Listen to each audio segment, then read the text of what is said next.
This show has been made possible with the continued support of the Gym Partners affiliate program, with 7 casino brands in markets all over the world. Yeah. How do, my friends?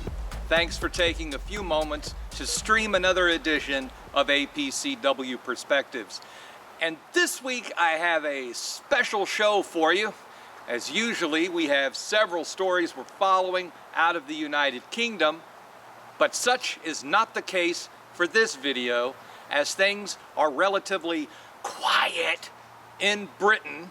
And so, if we're going to chase the headlines, we find ourselves in the United States, where online gambling and poker may be about to get a huge boost.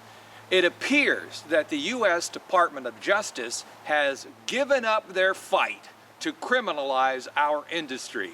After years of claiming that the Federal Wire Act applied to casino games and poker, the DOJ had their ass gift-wrapped and handed to them back in January, losing their appeal, when yet another judge decided that the act only applies to bets on sporting events, and then only to those bets that cross state lines. The Justice Department now has but 2 options available to them. Number 1, appeal to the U.S. Supreme Court, or 2, just let it go. And it seems that they're going to choose the latter, to just let it go. At least that's what industry experts and observers are saying. Now, we don't know if their failure to appeal again would be based on a change of administrations. We don't know if it would be related to the death of Sheldon Adelson, who was a major opponent and a major contributor to causes to shut down online gambling.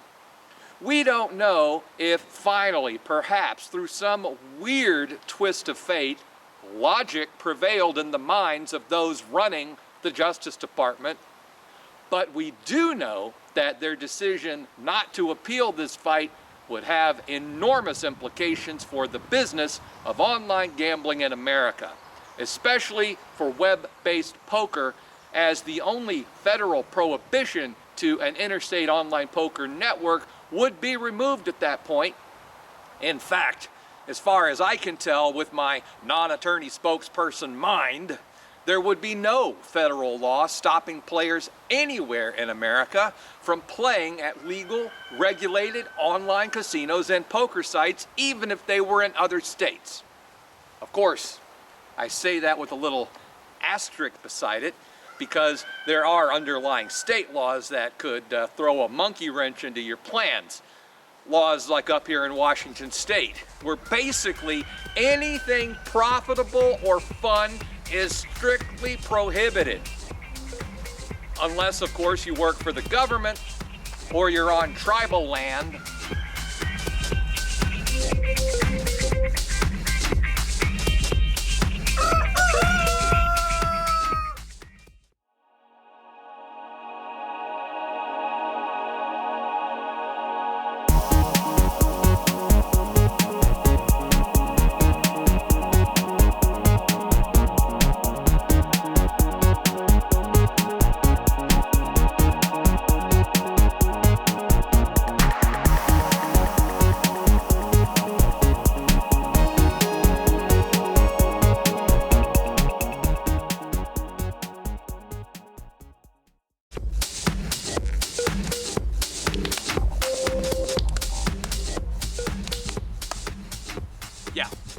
Welcome back.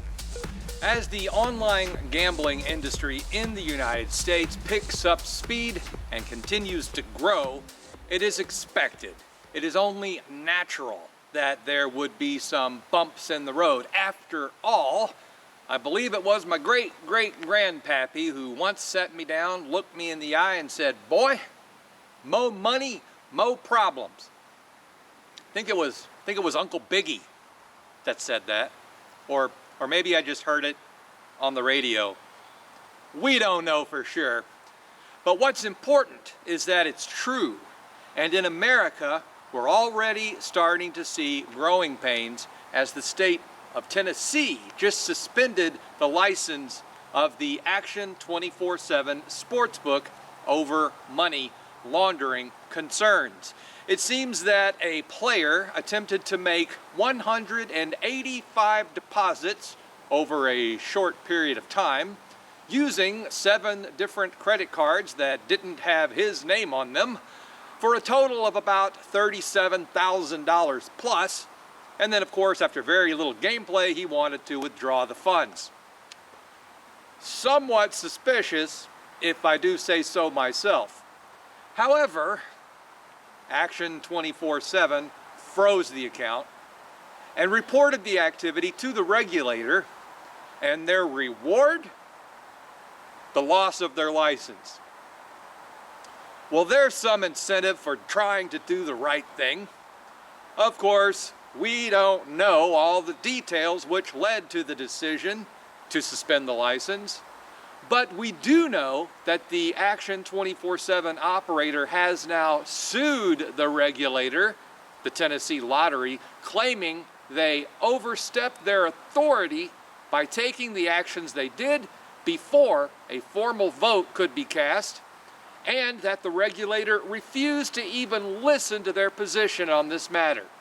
And while we wait to see how that pans out, an interesting article was recently published in the New York Times detailing how at least one operator tracks the online movements of players who may have gambling problems. Now, when I say tracks their movements, I don't mean what games they're playing and where they're logging in from and their deposit history. I'm talking about where they go on the web and like access to bank information and stuff. Creepy, Big Brother type of stuff.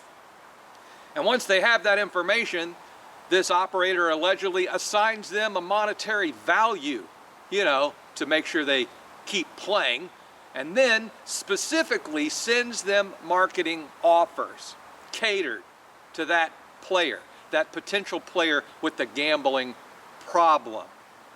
Which operator is accused of such a thing? Skybet. Skybet. See, we did get the UK into the program eventually. Now, we don't know if any of these things are true or not, but I will say, wouldn't surprise me. Hell, I wouldn't be surprised if a majority of the operators did such things. But what we do know is that the music's playing, and that means it's time for me to go. So, God willing, back here next week, you and me, do it again. Yep, it's what I get paid to do.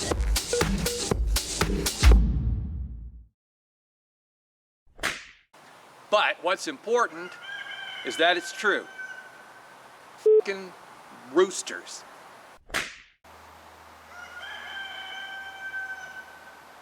There he is. That's what we've been waiting for.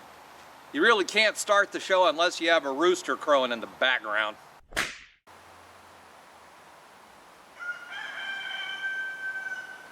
Right on cue. Welcome back to J. Todd's Wild Kingdom.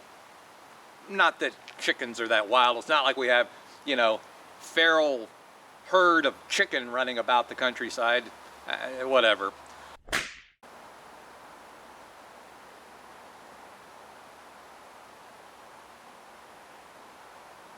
Come on, chicken.